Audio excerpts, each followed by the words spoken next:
कल हम आपको बताए थे भूमिगत ईंधन चैप्टर के अंदर हम लोगों को क्या क्या पढ़ना है। सबसे पहले आप जानते हैं कि हमारे दैनिक जीवन में बहुत सारी ऐसी आवश्यकताओं को पूर्ण करने के लिए बहुत सारी वस्तुओं की आवश्यकता पड़ती है ना।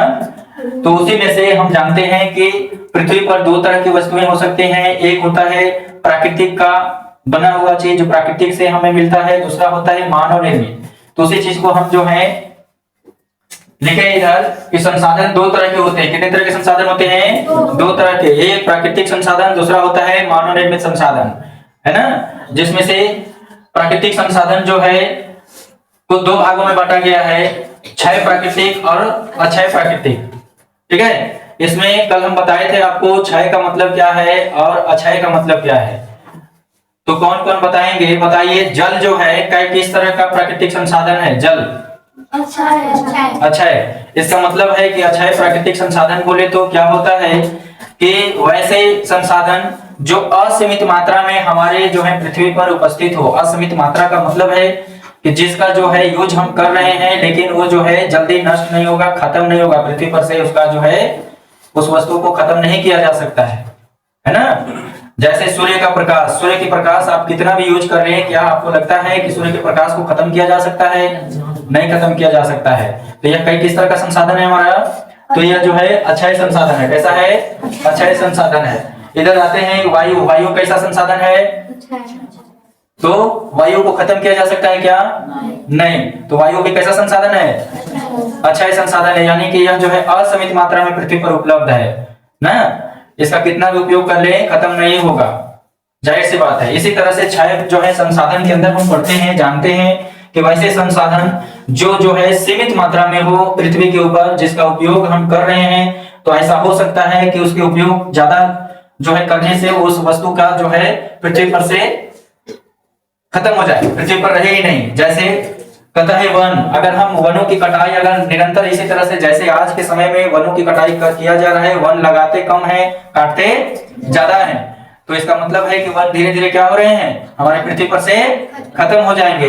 हो जाएंगे ना? हो जाएंगे। अगर यही सिलसिला रहा तो यदि वन खत्म होंगे तो उसमें रहने वाले वन्य प्राणी वन्य जीव कहाँ जाएंगे? उनका भी खात्मा हो जाएगा, खत्म हो जाएंगे ना, वो भी नष्ट हो जाएंगे। क्योंकि वो जंगल में ही, वनों में ही जो है निवास करते हैं, वहीं पर जो है उनकी जीविका होती है ना होती है। जब वन ही नहीं रहेंगे तो वन्य जीव कहाँ जाएंगे? जाहिर सी बात है वो भी खत्म हो जाएंगे पृथ्वी पर से, वो भी खत्म हो जाएंगे।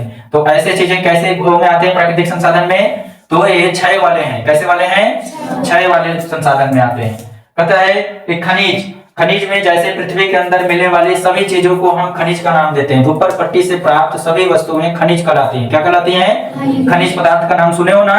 तो खनिज पदार्थ आसमान से आता है, जमीन के अंदर होता है। कहाँ होता है? यानी कि धरती के अंदर ना। तो वो खनिज, वो जो है उनका उपयोग हम जैसे कोयला हो गया, पेट्रोलियम हो गया, ये सब चीजें जो है कहां से निकल रहे हैं? तो धरती के अंदर से। तो यही खनिज है, तो इनका उपयोग हम कर रहे हैं। अगर मान लो सीमित मात्रा में उपयोग करते हैं तो ठीक है। अगर हम इसे ज्यादा उपयोग कर रहे हैं, जैसे अभी जनसंख्या जितनी बढ़ रही है उतना ही इनका उपयोग बढ़ रहा है। बड़े बड़े फैक्ट्रियों में आप देखते हैं कोयले का यूज हो रहा है, बड़े बड़े गाड़ी, बड़े बड़े जो है वाहनों में, यंत्रों में पेट्रोल का यूज हो रहा है ईंधन के रूप में। किस रूप में? ईंधन के रूप में। क्या ऐसा ही चलते रहा तो क्या पेट्रोल जो है पृथ्वी पर सीमित मात्रा में रह पाएगा? होगा पृथ्वी पर जो है रहेगा सब दिन? नहीं रहेगा। आज नहीं तो कल जो है कुछ वर्षों के बाद आपको एहसास होगा, हम और आप रहे चाहे नहीं रहे, लेकिन ये जो है इन पर कंट्रोल ना किया गया तो ये खत्म हो जाएंगे। क्या हो जाएंगे?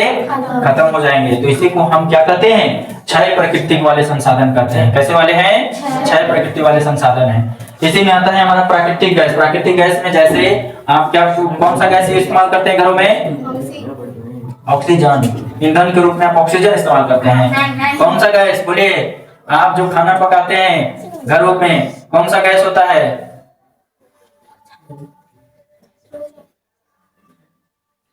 एलपीजी। कौन होता है? लिक्विड पेट्रोलियम गैस होता है ना। आपने सीएनजी का नाम सुना है? सीएनजी जो वाहनों में अभी जो नए वाले टेम्पो वाहन जो है गाड़ियां आ रही हैं, वो सीएनजी वाले गाड़ी होते हैं। यानी कि वो पेट्रोल से चलने वाले भी होते हैं और कुछ गाड़ियां पेट्रोल और सीएनजी गैस से दोनों से चलने वाले इंजन होते हैं। कुछ में ऐसे होते हैं जो केवल सीएनजी से चल रहे हैं ना। तो गैस वाले गाड़ियां तो ऐसे गैसें जो है अगर हम इनका उपयोग अगर ज्यादातर करते रहे इन गैसों का, तो एक समय आएगा कि प्राकृतिक गैसें जो है वो पृथ्वी पर से खत्म हो जाएंगे। तो उस समय हम किससे वाहन चलाएंगे, कहानी हो जाएगा खत्म, हो जाएगा ना, हो जाएगा। तो ये सब जो है चीजों पर हमें क्या करना है, कंट्रोल करना है, यानी कि बेफालतू के खर्चे हमें नहीं करने हैं। जहां जरूरत है नहीं है इन चीजों का खत्म करने का, वहां पर इसका उपयोग ना किया जाए तो अच्छा है इंसानों के लिए, आने वाले जनरेशन के लिए। अभी मान लो हम और आप तो खत्म करके चले जाएंगे, लेकिन आने वाला समय जो है, आपके जो बाद आने वाले जनरेशन है, उनके लिए अगर ये सब चीजें नहीं रहेंगे तो केवल किताबें अगर होंगी तो किताबों में पढ़ के ही ना संतुष्ट होंगे, उनका लाइफ में यूज तो नहीं कर पाएंगे ना।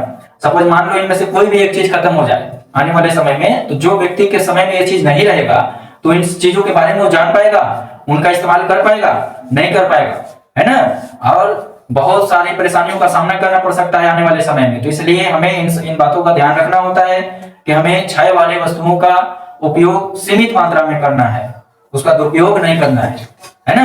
सूर्य के प्रकाश से आप बनने वाले यंत्रों को या सूर्य के प्रकाश से आप चार्ज होने वाले जो है इस्तेमाल करते हैं युक्तियां, आप घरों में टॉर्च इस्तेमाल कर रहे हैं, घरों में जो है सोलर के माध्यम से बड़े बड़े बैटरी को चार्ज करते हैं, सोलर के माध्यम से और भी बहुत सारी चीजें होती हैं, है ना। उनसे मिलने वाली एनर्जी को हम जो है उसे बैटरी को चार्ज करके एक इन्वर्टर के रूप में इस्तेमाल कर सकते हैं, करते हो ना, करते हो। तो ये सब चीजें जो है खत्म होने वाली चीज नहीं है, तो इनका इस्तेमाल कितनों कीजिए, कोई दिक्कत नहीं है। और दूसरा चीज इससे क्या फायदा है हमारा कि अक्षय वाले प्राकृतिक जो हम यूज करेंगे ना, तो इनसे प्रदूषण कम होगा। क्या होगा, प्रदूषण कम होगा। इनसे लाभ क्या हो सकता है, तो इससे लाभ हो सकता है बाबू, वो है प्रदूषण। क्या हो सकता है, प्रदूषण हो सकता है कम। क्या हो सकता है, कम होगा। प्रदूषण क्या होगा, कम होगा। लेकिन इसमें प्रदूषण क्या होगा, अधिक होगा। क्या होगा, इसमें अधिक होगा। जैसे अगर मान लीजिए इसमें कम होता है, इसमें अधिक होता है प्रदूषण। कोयला आप जलाते हैं, कोयले पर खाना बनाने का प्रक्रिया, अब कोयला जलाइएगा तो जाहिर सी बात है कोयले का धुआं निकलेगा ना, निकलेगा, निकलेगा ना। तो वो जो है धुआं वातावरण में फैलेगा, हमारे जो है वायुमंडल में फैलेगा, तो हमारे ऑक्सीजन लेने में कठिनाइयां होंगी, क्योंकि ऑक्सीजन के साथ मिल गया होगा। तो आपको सांस लेने में कठिनाई होगी, सांस लीजिएगा, जीने के लिए तो सांस लेना पड़ेगा, लीजिएगा तो आपके अंदर जो है धुआं जाएगा, धुआं जाएगा तो आपका शरीर जो है रोग से भर जाएगा, यानी ये बीमारी का घर हो जाएगा। हो जाएगा ना, हो जाएगा। सुचारू रूप से हमारा बॉडी जो है क्या धुएं को लेकर के चल पाएगा, चलता है। आप कभी देखे हैं टायर जलते हुए, या कोयले के धुआं में ही बात कर लेते हैं, जहां पे कोयले का ज्यादा जो है काम होता है जलने का, वहां पे आप जब जाते हो तो वहां पे सांस ले लेते हो बढ़िया से, अच्छा सांस मिलता है, अच्छा वायु है, वहां पे ऑक्सीजन है, नहीं है, आपको जो है दिक्कत होगी। तो ऐसे जगहों पे जो लोग रहते हैं ना, उनकी जो है बीमारियों का संख्या ज्यादा हो जाती है, उनके बॉडी में देखिएगा आप तरह तरह की बीमारियां हो जाती हैं, वो जो है समय से पहले भगवान को प्यारे हो जाते हैं। तो हम लोगों को इन चीजों का इस्तेमाल कहाँ करना है, अगर आपसे कोई पूछे कोयले का इस्तेमाल कहाँ होता है, तो आगे पढ़ते हैं हम।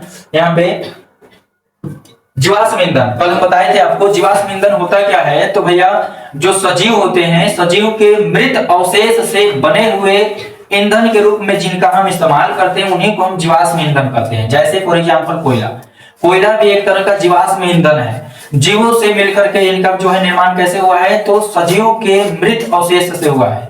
किससे हुआ है, सजीव के मृत अवशेष। अवशेष का मतलब होता है बचा हुआ कंकाल। अब वो अवशेष चाहे पेड़ पौधे हो सकते हैं, जानवर के अवशेष हो सकते हैं, पेड़ पौधे भी पृथ्वी के अंदर दब गए थे। अभी जो है कोयले बनने का प्रक्रिया भी हम आपको कल भी बताए थे, अभी बता देता हूं थोड़ा सा कोयला कैसे बनता है। तो कोयला जो है बनने की प्रक्रिया कब चालू हुआ था, तो 300 मिलियन यानी कि 30 करोड़ वर्ष पुरानी बात है। ये कितने पुरानी बात है, 30 करोड़ वर्ष पुरानी बात है। उस समय जो है पृथ्वी के ऊपर जो है घने वनों की संख्या हुआ करता था, बहुत सारे जीव हुआ करते थे, लेकिन उन जीवों को, उन वनों को जो है एक प्राकृतिक आपदा के कारण, यानी कि नेचर दुर्घटना कह सकते हैं, जैसे भूकंप, क्या हो सकता है, भूकंप जैसी घटनाएं हुई थी, जिसके वजह से सभी जो है पेड़ पौधे या जीव जंतु सब भूमि के अंदर दब गए। कहां दब गए, भूमि के अंदर दब गए। तो वही आज जो है ना अवशेष, आज कोयले के रूप में हम जो है यूज कर रहे हैं, वही अवशेष जो है आज कोयले के रूप में हमें दिखाई दे रहे हैं। ये कोयला जो है धीमी प्रक्रिया के माध्यम से बनता है। कैसा बनता है, धीमी प्रक्रिया के माध्यम से बनता है। कोयला तुरंत नहीं बनता है। जैसे आज अगर कोई चीज भूमि के अंदर दब गया तो आप तुरंत सोचिएगा साल 2 साल 10 साल 20 साल में कोयला बन जाना, तो ऐसा नहीं हो सकता है। यह बहुत अत्यधिक धीमी प्रक्रिया है। कोयला जो है करोड़ों वर्ष के बाद बनता है। कितने वर्ष के बाद बनता है? करोड़ों वर्ष के बाद। जैसा कि कोयला जो है 30 करोड़ वर्ष पुराना आज कोई कोयला हमको मिल रहा है ना। तो कहीं ना कहीं किससे बना है?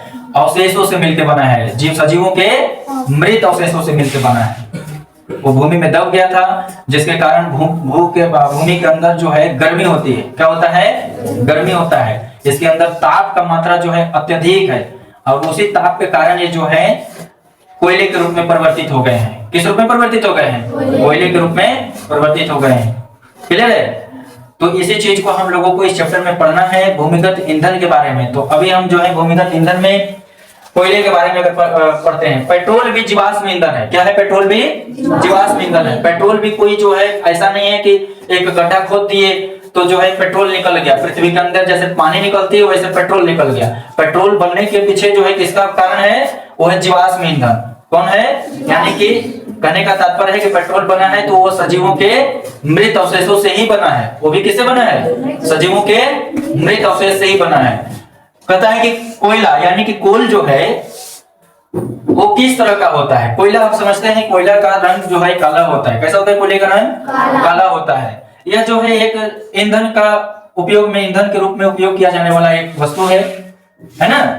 इसका रंग काला है। यह ठोस प्रकृति का होता है। कैसा होता है? ठोस होता है। कोयला कैसा होता है? ठोस होता है, जिसका उपयोग जो है हम बड़े बड़े कारखानों में करते हैं। भूतापीय जो है करने का मतलब बिजली उत्पादन में। किसमें करते हैं? बिजली उत्पादन में करते हैं। और भी जो है बहुत सारे ऐसे फैक्ट्रियां हैं जहां पे कोयले का उपयोग किया जाता है ईंधन के रूप में। जैसे अगर पुराने हम ट्रेन का बात करें, आप फिल्मों में देखे होंगे ना, पुराने ट्रेनों में कि कोयले से चलने वाले इंजन हुआ करते थे। कोयला जो है पूरा भरा हुआ रहता था ड्राइवर के पास, जो आगे वाला बोगी है, और उसमें एक भट्ठी जैसा आग लगा हुआ रहता था, है ना। तो उसमें क्या किया जाता था कि 2-3 लोग रहते थे और बराबर जो है कोयला एकदम उसके अंदर फेंका जाता था, डाला जाता था। तो उससे जो है ताप यानी कि जो हीट उत्पन्न होता था, है ना, उसी को हम भाप इंजन के नाम से जानते हैं। कि वो जो है पहले वाले इंजन जो होते थे, वो कोयले वाले इंजन कैसे होते थे? भापीय इंजन होते थे, यानी धुआं बहुत फेंकते थे। वो कोयला के कारण धुआं फेंकते थे और ताप के कारण जो है उनका इंजन जो है एक्टिव होता था और चलता था। कैसे? गर्मी के कारण, कोयले की गर्मी के कारण चलता था। सोचिए कैसा मशीन था। आज सब समय बदला। आज जो है हम लोग कोयले का इस्तेमाल बिजली को उत्पादन करने में कर रहे हैं, और इसी बिजली से हम जो है ट्रेन को चला रहे हैं। इसी बिजली से हम क्या कर रहे हैं? ट्रेन को चला रहे हैं। समय बदल गया ना, समय बदल गया। अब जो है पहले जैसा बात नहीं रहा। पहले जो है गाड़ियां जैसी हुआ करती थी, ट्रेनें आप देखो एडवांस ट्रेनें, कितनी खतरनाक ट्रेन आ गया, तरह तरह के ट्रेनें हैं।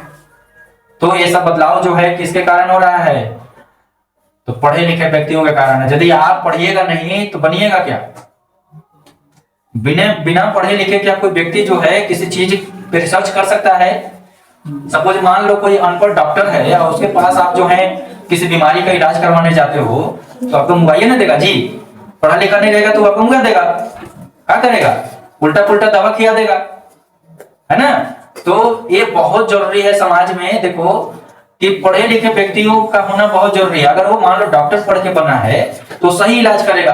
दूसरा चीज क्या है कि हम और आप जब पढ़े लिखे नहीं रहेंगे तो हमको सही और गलत का फर्क नहीं महसूस होगा, यानी हम सही डॉक्टर के पास नहीं जा पाते हैं। कहने का मतलब है कि आप जो है किसी ऐसे डॉक्टर के पास चले जाइएगा जहां पे जो है उसका नॉलेज कम है, इस मामले में बीमारी आपको पकड़ नहीं पाएगा, और वो जो है अनुमानित दवा, यानी कि वो जो है अंदाज पे दवा कर देगा। आपको हुआ है, आपको जो है कुछ बीमारी दे देगा कुछ का दवा, तो आपका जो है किडनियां हो जाएगा खराब। क्या हो जाएगा?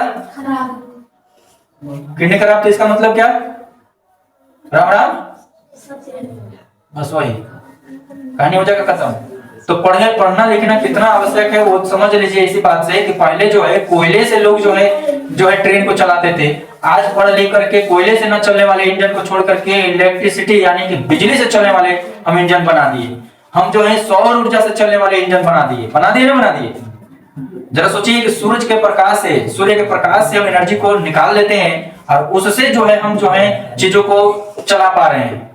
उसकी एनर्जी को कैसे जो है एब्जॉर्ब करते हैं उसको रोक के रखते हैं। तो एक बैटरी के अंदर देखो कि हम उसको स्टोर करके रखते हैं, रखते हैं। और वही बैटरी का इस्तेमाल हम क्या करते हैं, जब सूरज भगवान मान लो रात्रि में चले गए तो बैटरी का यूज तो आप करते हो ना रात में, हैं? उससे करंट जो है मिलता है ना आपको, किसके कारण हो रहा है? सूर्य के कारण। अरे समझ किसके कारण हुआ? तो पढ़ने के कारण हुआ। आप पढ़े लिखे नहीं होते तो आपको ये समझ में ही नहीं आता, नहीं ना आता समझ में। तो यही जीवाश्म ईंधन में हम लोग को सॉरी भूमिगत ईंधन में पढ़ना है। अब चलते हैं, कोयला समझ गए कि कोयला का प्रक्रिया कैसे स्टार्ट हुआ। तो 30 करोड़ वर्ष जो है दबे हुए मृत अवशेषों से, सजीवों के मृत अवशेष आज कोयले के रूप में हम लोगों को प्राप्त हो रहे हैं।